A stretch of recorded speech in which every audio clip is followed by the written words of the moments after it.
Today we are going to discuss an epic poem, Paradise Lost, written by Milton. So, this is the book 1, The Argument. The first book proposes, first in brief, the whole subject, man's disobedience and the loss thereupon of paradise, wherein he has placed. Basically जो first book है वो अच्छे से मतलब वो briefly discuss करता है the whole subject, जो उसका मेन थीम है उसको डिस्कस करता है कि कैसे मैन का डिसोबीडियंस हो, कि हम मतलब मैंस ने बेसिकली एडम और ईव के बारे में बोला जाए कि उन्होंने कैसे डिसोबे किया गॉड को, और जिस वजह से पैराडाइज को उन्हें छोड़ना पड़ा जहाँ पे वो थे पहले.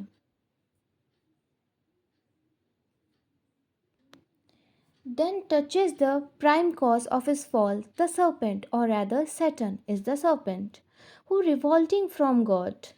Basically इसका जो क्या बोलते हैं प्राइम कॉज है उनका फॉल का, उसके बारे में यहाँ पर डिस्कस किया जाएगा. इसलिए बोला then touches the prime cause of the fall of his fall, और वो कौन है? एक सर्पेंट.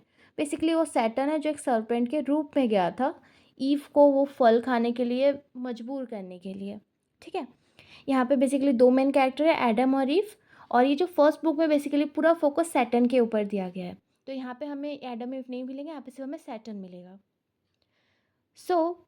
उसके बाद पढ़ते हैं, और other Satan is the serpent who revolting from God and drawing to his side many legions of angel, was by the command of God driven out of heaven with all his crew into a great deep.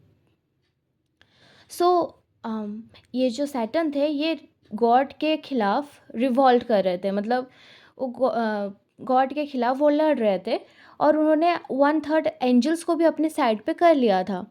और फिर जब वो हार गए तो God God के command पे उन्हें हेवन से निकाल दिया गया. फिर वो कहाँ पे उन्हें निकाल के कहाँ रखा गया ना? उनको डीप ट्रैक ऑफ हेल पे रखा गया, मतलब बेसिकली नर्क में. ठीक है, जो यहाँ पे लिखा हुआ है all his crew into the great deep, मतलब यहाँ पे हेल की बात की गई है.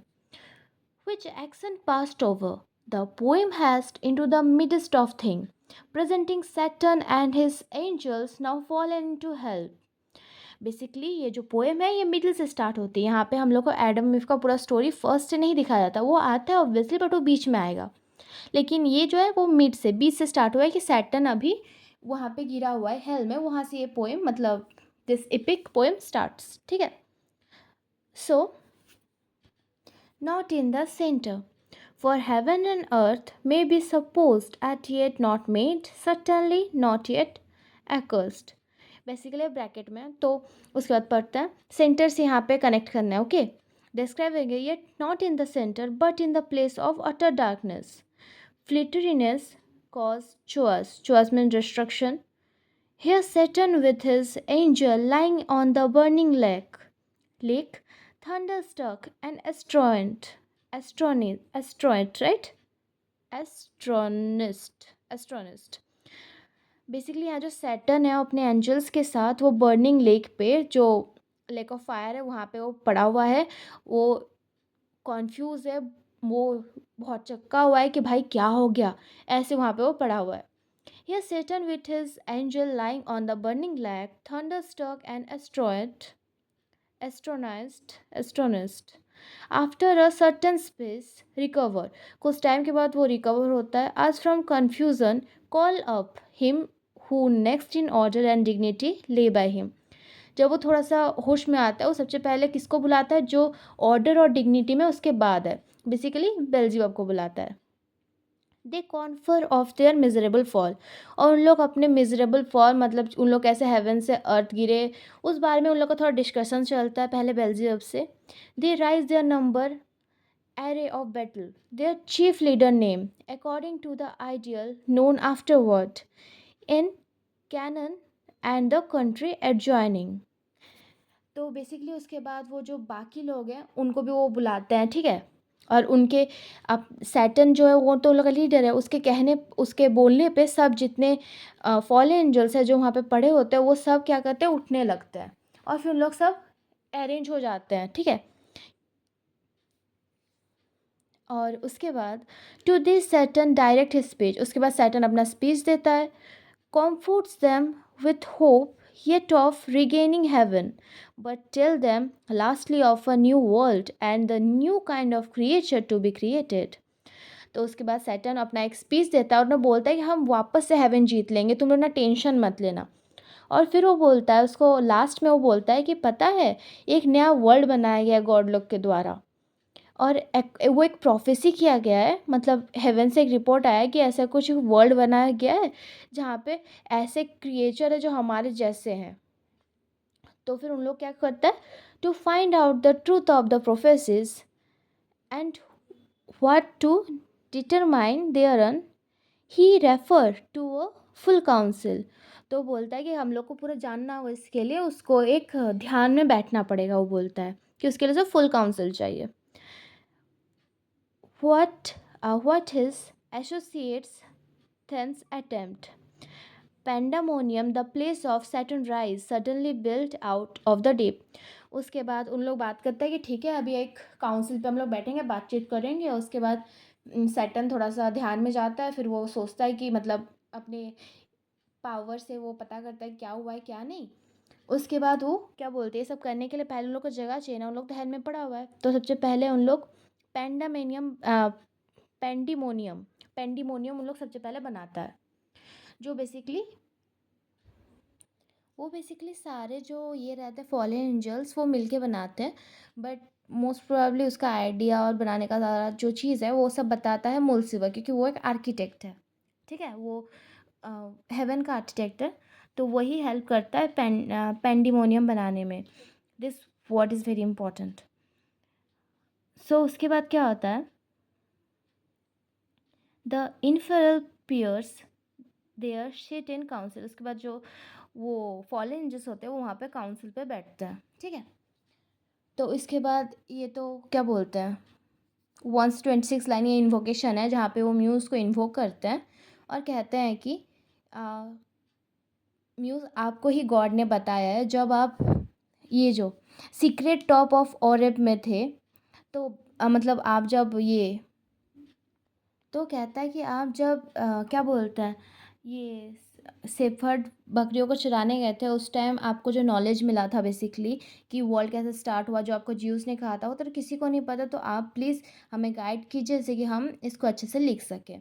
सो यहाँ पे लिखा हुआ है, Moses though to be the author of Genesis and the other 4 book of Pentateuch Pentateuch right was the tending sheep on Mount Oreb. When God spoke to him from a burning bush, he received the law on the highest peak of Sinai. तो basically यहाँ पे वही बोला गया और वो बोलते हैं गॉड को कि प्लीज़ हेल्प कीजिए और क्या बोलते हैं, जिससे कि हम अच्छे से ये एपिक को लिख सके। तो 26 लाइन्स तो हर जगह पे अवेलेबल भी है, 126 लाइन। ठीक है, और बेसिकली इसका वही मतलब है। और जो फर्स्ट वाला वीडियो है उसमें आपको उसका पूरा अच्छे से एक्सप्लेनेशन भी मिल जाएगा। सो हम लोग स्टार्ट करेंगे 26 से। ठीक है, 26 यहाँ तक है, 27 से। See first from heaven hides nothing from thy view, nor the deep track of hell। ये मोजेस को कह रहे हैं कि आप पहले बताइए कि हेवन में या फिर हेल में जो भी होता है आपसे वो छुपता नहीं है, सब कुछ भी छुपता नहीं है, आपके नज़र में सब रहता है। Say first what cause move our great grandparents in that happy state favored of heaven so highly to fall off from their creator। Basically यहाँ बोल रहे हो कि से फर्स्ट बताइए आप कि आपके नज़र से तो कुछ बचा नहीं है, तो बताइए कि क्या मतलब किस वजह से, क्या कॉज था, रीज़न क्या था कि हमारे जो ग्रैंड पेरेंट्स थे वो इतना अच्छा स्टेट मतलब हेवन को छोड़ के उन्हें यहाँ से जाना क्यों पड़ा। वहाँ उनका तो गॉड का उनके फेवर भी था, तो वो एक फॉल ऑफ कैसे हो गया, मतलब वो कैसे उनके नज़र से गिर गए, वो जो जो उन्हें क्रिएट किए थे वो उनके नज़र से कैसे गिर गए, और क्यों उन्होंने डिसओबे किया उनका रूल, उनका विल वो क्यों डिसओबे किए, और उस वजह से उन्होंने क्या बोलते हैं अपना क्या बोलते हैं हेवन उन्होंने खो दिया। मतलब इसके लिए पक्का कुछ प्लान होगा ना, मतलब ऐसे तो नहीं हुआ होगा कि हमारे ग्रेट पेरेंट्स खुद से भगवान को डिसओबे कर दिए, क्योंकि वो तो भगवान के फेवरेट चाइल्ड थे, तो उन्होंने ऐसा कैसे किया। Who first seduced them for that foul revolt? The infernal serpent? He it was whose guile stayed up with envy and revenge, deceived the mother of mankind. तो बोलते हैं किसने फर्स्ट सिड्यूस किया था इस गलत काम के लिए कि भगवान को डिसोबे करने के लिए उन्हें सिड्यूस किसने किया था? उस सर्पेंट ने किया था, उस इम्फरल सर्पेंट ने किया था। मतलब बेसिकली ये सैटर्न की बात कर रहे हैं। ही इट वॉज हुज गाइल, गाइल मीन्स जिसका कनिंग इंटेलिजेंस या फिर जो मतलब चालाकी, filled with envy and revenge, और जिसके चालाकी में क्या है? Envy, jealousy, enemy. Envy means basically enemy या फिर जेलसी कह सकते हैं, जेलसी और रिवेंज था। Deceived the mother of kindness, और उन्होंने धोखा दिया। Mother of kindness means Eve को उन्होंने धोखा दिया। यहाँ बता रहे सीड्यूस किसने किया था? उस सर्पेंट ने किया था हमारी माँ को, क्योंकि ईव ही फर्स्ट औरत है ना। क्योंकि बोला जाता है कि जब ये वर्ल्ड बना था तो दो ही लोग थे, एडम और ईव। तो जो ईव है वो सबकी माँ ही हुई ना, तो इसलिए बोला मदर ऑफ मैनकाइंड। जो मैनकाइंड है उसकी माँ वही हुई ना। What time his pride had cast him out from heaven, कब उसे हेवन से निकाल दिया गया? विथ ऑल हिज होस्ट, उसके सारे फॉलोअर्स के साथ या उसके सारे फॉलन एंजल्स के साथ। ऑफ रिवल angels, by whose aid aspiring to set himself in glory above his peers, जिनके हेल्प से वो इतना हाई उठा था और उसने क्या बोलते हैं अब सब क्या बोलते हैं उसको, और अपना ग्लोरी उसने सेट किया था सारे अपने फॉलन एंजल्स पे। बेसिकली उसे उस कौन से टाइम में उसको और उसके जितने लोग हैं उनको हेवन से निकाल दिया गया, ये चीज़ वो पूछ रहे हैं। Of rebel angels, by what aid aspiring to set himself in glory above his peers, और इतना उन्होंने उसको क्या बोलते हैं हेल्प किया था, और इतना उनको वो इनकरेज किया था उन्होंने सैटर्न को, कि उसको लग रहा था कि वो भगवान के इक्वल है। He trusted to have equal the most high means God, if he क्या opposed and with ambitious aim against the throne and monarchy of God, इसलिए उसने अपोज किया, उसने क्या बोलते हैं वॉर किया with his ambitious aim against the throne, मतलब बेसिकली उसने अपोज किया एक एम के साथ, एम्बिशियस एम मीन्स एक पर्टिकुलर एम के साथ कि हम भगवान को हरा देंगे। Against the throne and monarchy of God, raise impious war in heaven and battle proud, उसने एक इम्पियस वर मीन्स जो जिसमें रिस्पेक्ट ना हो, बेसिकली जो भगवान की मतलब कोई अगर हम लोग कुछ बोले किसी इंसान को कि तुम बहुत ख़राब हो, बेकार हो, मतलब बेसिकली हम उसकी रिस्पेक्ट नहीं करते तब जाके नहीं सब बोल रहे हैं। तो उन्होंने भी एक वैसे ही इम्पिचियस वर्ड क्रिएट किया, showing lack of respect for God in heaven and battle proud with vain attempt, but ये यूजलेस था क्योंकि गॉड से तो कोई जीत नहीं सकता। Him the almighty power hurled headlong flaming, means जो एलमाइटी थे उन्होंने उन्हें बहुत ग्रेट स्पीड और इंटेंसिटी से, मतलब बेसिकली बहुत अच्छे से धूल चटाई उनको, ठीक है। Hurled headlong flaming from the eternal sky, heaven से उनको इतना मतलब नीचे गिराया, ठीक है। With hideous ruin and combustion down, with hideous ruin and combustion down, मतलब ऐसे उनका डिस्ट्रक्शन हुआ, ठीक है। To bottomless perdition, perdition means होता है कि बेसिकली पनिशमेंट, ठीक है। उनको एक्सट्रीम पनिशमेंट दिया गया। There to dwell in adamantine chains, वहाँ पे उन्हें अनब्रोकन चेन जंजीरों से बांध दिया गया। एंड पेनल फायर, और वहाँ पे पनिशमेंट के रूप में उन्हें पेनल फायर मीन्स आग में रहना पड़ा। मतलब बेसिकली जो हेल है वहाँ पे तो सब कुछ आग में है ना। Who durst defy the omnipotent to arms, 9 times the space that measure day and night, बोल रहे हैं कि उन्हीं को ऐसे चेन्स में बांध जाता है और तब पैनल फायर दिया जाता है। Who durst means who dare to refuse the God, God के परमिशन को, गॉड के ऑर्डर को जो नहीं मानते हैं उन्हें ये पनिशमेंट दिया जाता है।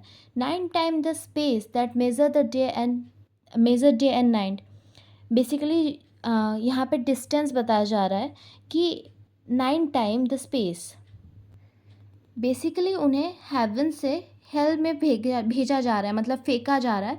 तो वो कितना टाइम लगा उनको वहाँ पे आने में, 9 दिन और 9 रात लगे, 9 time the space that measure day and night. To mortal man, the immense distance Saturn and his rebel angel fell from heaven to hell. Okay. To mortal man, he with his horrid crew. वो to mortal man, he with his horrid crew lay vanquished, rolling in the fiery gulf. Basically, वो और उसका मतलब Saturn और उसका जो fallen angels थे सब क्या बोलते हैं, ले वैनक्यूज मतलब कॉन्क्यूअर, या फिर मतलब बेसिकली वो बेहोश होकर पड़े हुए थे, रोलिंग. वो जो फायर का लेग था वहाँ पे वो क्या कर रहे थे ना, वो फायर में वो वहीं पे पड़े हुए थे.